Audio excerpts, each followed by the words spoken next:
नमस्कार विद्यार्थी मित्रांनो, व्यंकटेश एज्युकेशन अँड संस्कृती आपल्या चॅनेलवर सर्वांचे सहर्ष स्वागत आहे। आजच्या व्हिडिओमध्ये आपण सर्व शालेय स्पर्धा परीक्षांसाठी उपयुक्त असा इंग्रजी या विषयातील डेज ऑफ वीक आणि मंथ ऑफ इयर, डायरेक्शन आणि टाइम याच्यावर आधारित काही उदाहरणं आजच्या व्हिडिओमध्ये आपण सोडवून घेणार आहोत। नेहमीप्रमाणे व्हिडिओ आवडल्यास व्हिडिओला लाईक करा, आपल्या मित्रमैत्रिणींना शेअर करा, चॅनलवर नवीन असाल तर चॅनलला सबस्क्राइब करा।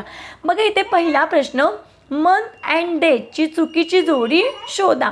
आता बघा इथे सप्टेंबर महिना 31 डेजचा असतो का? तर नाही, सप्टेंबर महिना 30 डेजचा असतो आणि नोव्हेंबर महिना 30 दिवसांचा, हे करेक्ट आहे।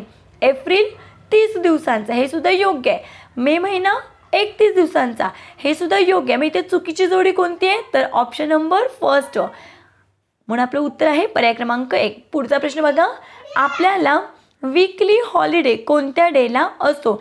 आता वीकली हॉलिडे म्हणजे आपल्याला आठवड्यातून एकच दिवस शाळेला सुट्टी असते, मग कोणत्या दिवशी असते सुट्टी?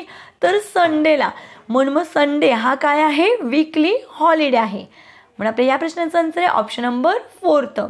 नेक्स्ट क्वेश्चन, वेनेसडेच्या लगेच अगोदर येणारा दिवस कोणता?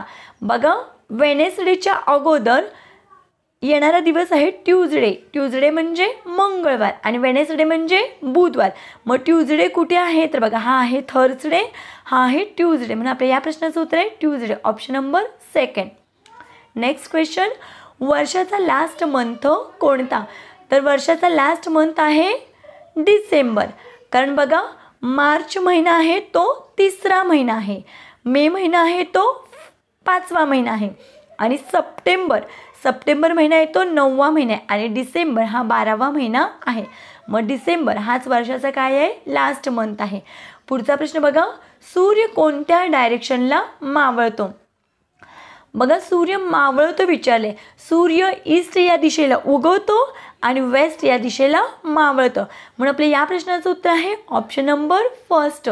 पुढचा प्रश्न बघूया, एकूण किती मेन डायरेक्शन आहेत?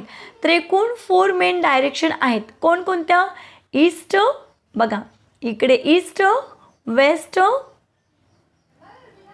नॉर्थ आणि हे साऊथ, हे डब्ल्यू आहे वेस्ट। या पद्धतीने किती मेन डायरेक्शन आहेत? तर 4 मेन डायरेक्शन आहेत। पुढचा प्रश्न बघा, तुम्ही नॉर्थ डायरेक्शनकडे तोंड करून उभे असल्यास तुमची पाठ कोणत्या डायरेक्शनला येईल? बघा इथे नॉर्थ डायरेक्शनकडे आपलं तोंड आहे, सपोज ही पेन्सिल इकडे आहे तर मग ते पेन्सिलची पाठ कुठे आहे? तर इथे साऊथला, ओके नाही? मग पाठ कोणती असेल तुमच्या मागे? तर south, option number first. Next question, जर रॅबिटला बाणाच्या दिशेने जायचे असेल तर त्याला कोणत्या बाजूला जावे लागेल? बघा बाण कोणत्या साईडला आहे? नॉर्थला, म्हणजे सशाच्या अप साईडला आहे, बरोबर? आणि सशा कोणत्या आहे? ससा कोणत्या आहे? इकडे तोंड आहे सशाचं, मग त्याला इकडे कोणत्या? या बाजूला, मग या बाजूला म्हणजे कोणत्या? उजव्या बाजूला, मग उजव्याला आपण काय म्हणतो? राईट, त्याला राईट डायरेक्शनला जावं लागेल। बघा या पद्धतीने पुढचा प्रश्न बघूया, प्रश्नचिन्हाच्या जागी कोणता महिना येईल? जानेवारीच्या नंतर फेब्रुवारी, मग फेब्रुवारीची स्पेलिंग काय? FEBRUARY, February. फेब्रुवारीच्या नंतर मार्च आणि मार्चच्या नंतर एप्रिल। पुढचा प्रश्न बघूया, 24 हवरच्या क्लॉकप्रमाणे रात्रीचे 8 वाजले म्हणजे किती वाजले? आता बघा 24 हवर्स म्हणजे 24 तासची घड्याळ आहे, तर इथे बघा रात्रीचे 8, मग काय करायचं आपल्याला माहिती आहे दुपारी 12च्या नंतर 24 तासामध्ये 1 वाजता 13 वाजतात, मग 12 अधिक 8 करायचे, मग 12 अधिक 8 बरोबर किती? 20, म्हणून मग रात्री 8 वाजता किती वाजले? तर 20 वाजले। बघा या पद्धतीने आपण छोटासा स्वाध्याय स्पष्टीकरणाचे सोडून घेतलेला आहे। आशा करते आपल्या सर्वांना हा व्हिडिओ आवडला असेल। व्हिडिओ आवडल्यास व्हिडिओला लाईक करा, आपल्या मित्रमैत्रिणींना शेअर करा, चॅनलवर नवीन असाल तर चॅनलला सबस्क्राईब करा। व्हिडिओ कसा वाटला ते कमेंटमध्ये नक्की सांगा। भेटूया पुढच्या व्हिडिओमध्ये, तोपर्यंत नमस्कार, थँक्यू।